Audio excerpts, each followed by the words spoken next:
tornado that almost ended Oklahoma. I know, I'm almost starting to cry.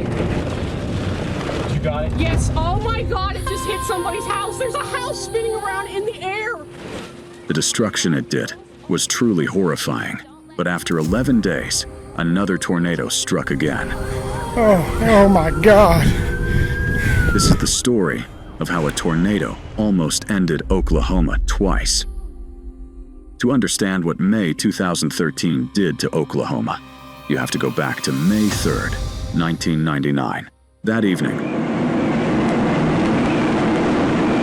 an F5 tornado carved a 38-mile scar through the OKC metro. 36 people dead, over 8,000 structures gone, winds clocked at 30 miles per hour, the fastest ever recorded at the time. Moore took the worst of it. The city was rebuilt. Families came back to the same streets, rebuilt on the same slabs. It's been uprooted for a month now. The F5 tornado here left their home a total loss. What has been the hardest part? Sent their kids to the same schools. By 2013, Moore had 57,000 residents, new businesses, rebuilt homes. People who survived 1999 had convinced themselves they'd already paid their dues. That conviction was about to get tested. Oklahoma sits at a geographic intersection that has no equal on Earth. To the south, the Gulf of Mexico pumps warm, moisture-heavy air northward every spring. To the west, dry continental air pushes in off the high plains. To the north, cold Arctic air drops down from Canada. These three air masses don't blend. They collide, right over central Oklahoma, right over Moore. The boundary where dry air meets moist air is called the dry line. When a cap of warm air holds everything in place and then breaks, storms don't just form, they explode. Add wind shear, which is the change in wind speed and direction with height, and those storms start to rotate. That rotation, tightening and accelerating, is what makes a supercell. That supercell is what makes a tornado. Moore sits directly in the corridor. Folks in Tuttle proper are in the clear, but West Moore, Central Moore, South Moore, Newcastle, and far north Norman are in immediate danger of this tornado that continues to be on the ground. Where this happens most often, most violently, most repeatedly. The morning of May 20th felt wrong before anything developed. Dew points were pushing the low 70s, mid-summer numbers for late May. Temperatures already in the 80s before noon. Roger Graham, a former meteorology student who lived in Moore, went for his usual morning run and came back drenched. He later said it felt like running through a wall of warm water, and you didn't need to be a meteorologist to know the atmosphere was loaded. The Storm Prediction Center had issued a 10% significant tornado outlook, low by the standards of a dangerous day. Models showed low-level wind shear was weak, and most expected storms to upscale into a disorganized line before they could produce anything discrete and violent over the metro. One storm forming over northern Grady County changed all of that. A tornado warning remains in effect until 7:15 p.m. Central Daylight Time for northwestern Grady County. At 7:03 p.m. Central Daylight Time. 700 millibar speed max, a narrow jet of fast-moving air nobody had forecasted, spiked directly over the OKC metro as that storm was intensifying. Storm relative helicity jumped past 200. The atmosphere, in a matter of minutes, had quietly built the exact conditions for a violent, long-track supercell, directly over one of the most densely populated tornado corridors in the world. Chance that number wouldn't go through. I just had a brief touchdown about 2 minutes ago on this Newcastle storm. At 2:56 p.m., a narrow cone touched down near Newcastle. EF1 damage. It looked manageable. Then, in under 30 seconds, it wasn't. Michael Lynn, still tracking it from his car, watched the rope thicken into a stovepipe and then widen into something else entirely. A wedge, nearly a mile across, grinding northeast. North of Newcastle. Again, this is going to be just north of Newcastle within this. Looking at the velocity, look at the picture right there. This is tightening up. This rotation here, you can see this tornado. This is the early stages of this tornado right here. You can see it right here moving to the east. He called his family while driving. It's taking the May 3rd path, he said. It's going right into Moore. Okay, yeah, Chris, so right along southwest 149th Street, that is in Oklahoma City. The tornado crossed Western Avenue at EF4 intensity and then peaked. Before it ever reached the first school, it passed over the Orr family farm. Just a lot of the devastation at Orr family farm, the carousels, Moffitt's base, and the Celestial Acres horse training area. The forward motion slowed and nearly stalled, turning the farm into something like a blender. Up to 100 horses were killed. Brick buildings were pulverized. 4 massive oil storage tanks were picked up and carried. Look at the debris. One dropped over 200 yards away. 3 stayed airborne for more than a mile, turning into missiles with nowhere predictable to land. Briarwood Elementary was next. EF5 winds hit the building directly. The roof tore away. Brick walls came apart. A 12,000-gallon water tank from the Orr farm crashed into the structure mid-storm.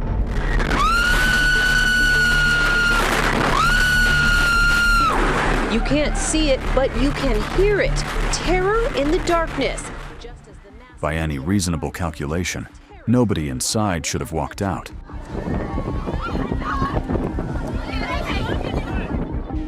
But Briarwood had 4 tornado pods, reinforced shelters built into the building, and every single person inside survived.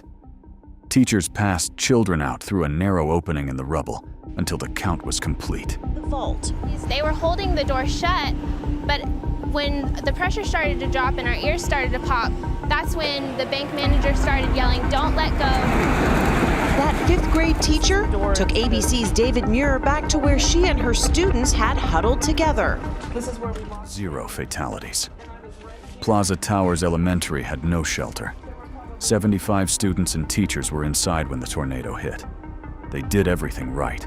Interior hallways, heads down, arms covering necks. The school's 3rd grade building took the south edge of the vortex, where the winds were strongest.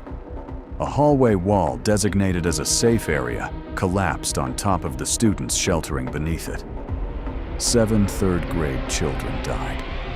One teacher, Karen Marinelli. The wall fell down, and it was immediately just so crushing of a feeling.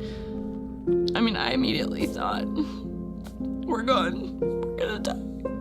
It was immediate. Wrapped her body around 3 first graders in a hallway when the walls started to move. I kept praying, just please keep us safe, please, help me to breathe. And I kept trying to calm myself down because, you can't even move.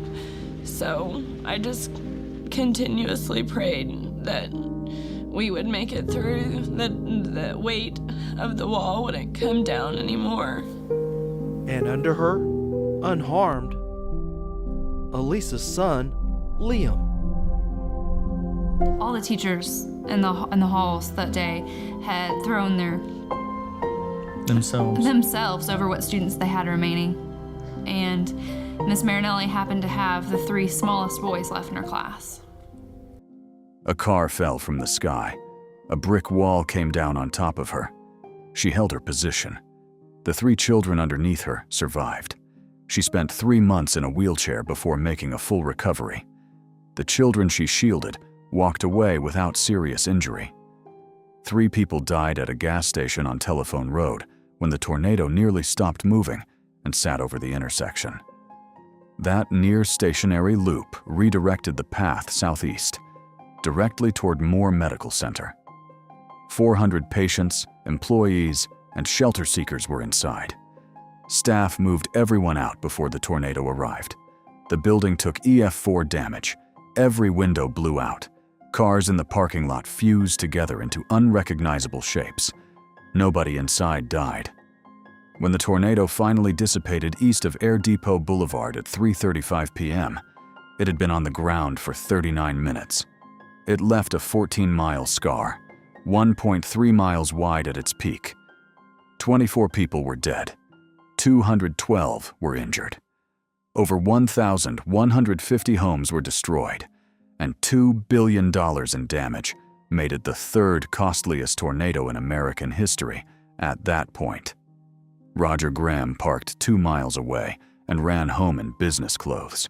When he reached his cul-de-sac, every house on every street was flat. Oh my God. Oh my God. Oh. The first thing he noticed in his front yard was his wife's wedding dress, sitting in the open air. The smell everywhere was natural gas, mud, and fresh-cut wood. Moore started rebuilding within days. New codes, school shelters. The city exhaled. People told themselves the worst was behind them. Oklahoma had just survived the unthinkable. What nobody said out loud, what nobody wanted to say, was that the atmosphere wasn't done. 11 days later, May 31st, the Storm Prediction Center issued what chasers call a loaded gun setup for the OKC corridor. The same geography, the same convergence zone, the same spring air mass collisions that had been building toward something violent all month. Experienced chasers read that forecast and repositioned. Tim Samaras, his son Paul, and their chase partner Carl Young were among them.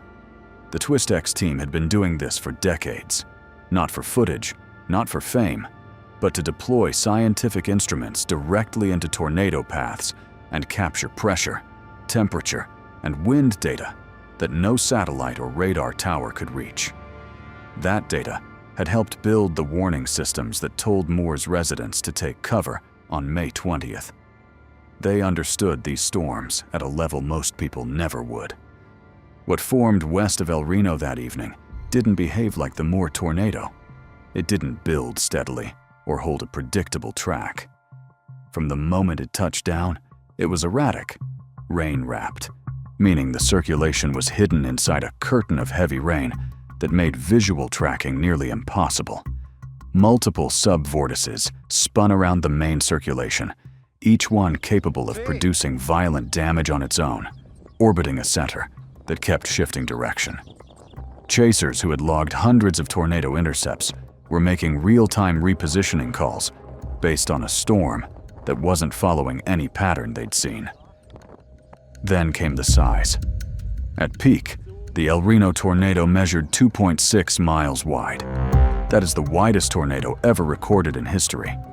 Moore's tornado was 1.3 miles wide, and it leveled a city. El Reno was twice that, a storm so large that its outer edge could be destroying structures, while its center was still miles away. Doppler on wheels radar, positioned nearby, measured winds of 296 miles per hour inside the circulation. That's the second highest wind speed ever recorded anywhere on Earth. And yet, El Reno was officially rated EF3 because the enhanced Fujita scale is based on structural damage surveys, and this tornado moved mostly through open terrain with few buildings to assess. A tornado harboring winds near 300 miles per hour, rated EF3, because the fields it crossed didn't have enough houses to prove what it was doing. The TwistX team was caught. The tornado's track shifted violently. The subvortices pushed outward faster than anyone projected, and the roads that should have provided an exit were suddenly inside the circulation. Their vehicle was struck. Tim Samaras, Paul Samaras, and Carl Young were killed. Their car was found over half a mile from their last known position. They were the most experienced field researchers in the country, killed by the one storm that refused to obey the patterns they'd spent their careers mapping. 8 people died in total, 115 were injured, and the death toll stayed that low only because the tornado's path ran mostly through open country west of the metro. A track shift of a few miles to the east, and El Reno hit central Oklahoma City at 2.6 miles wide. 2 tornadoes, 11 days, the same state. One destroyed everything in its path. The other was so large and so unpredictable, it killed the people who spent their careers trying to understand it. Oklahoma doesn't sit in Tornado Alley by accident. The Gulf of Mexico, the Rocky Mountains, and the Arctic air masses from Canada form a three-way collision that repeats itself every spring, most intensely over a corridor running through central Oklahoma. No other place on Earth has that specific combination of geography, moisture access, and atmospheric instability stacked in the same space. It isn't a streak of bad luck. It's the most statistically dangerous convergence zone on the planet, and Moore sits near its center. Some of the people who lost their homes on May 20th, 2013, had rebuilt on those same lots after 1999. Same streets, same families, different tornado. The trauma doesn't reset between events, it compounds. There isn't a clinical term for what it means to watch your rebuilt home come apart a second time, to pick your wife's wedding dress up out of the mud again, and have the muscle memory of loss be completely familiar. Moore carried that quietly through the months of cleanup that followed. What came out of it was concrete. In 2014, Moore became the first city in America to mandate IC 500 safe rooms in new residential construction. But tonight we're also learning about a kind of room that can be built into a home, a room that will withstand the force of a tornado. New kind of window, new kind of door. ABC's Requiring David homes to Curley withstand winds of 135 miles per hour. School shelters were funded through community vote. New building codes overhauled framing standards, garage door requirements, and foundation anchoring across the city. None of it can stop an EF5, but it changes survival odds for everything below that threshold, and it changes the outcome at the margins where most people actually live. Tim Samaras' instruments, recovered from the wreckage of May 31st, contained data his team had captured before the storm took them. Meteorologists were studying it within weeks. His life's work survived him, and pieces of what he gathered that day are folded into the warning models and research frameworks still being developed now. He gave that data in the most complete way possible.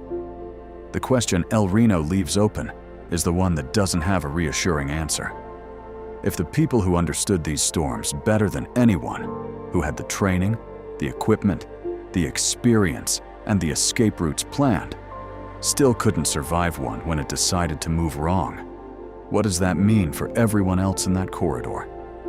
Oklahoma didn't just survive 2 tornadoes in 11 days.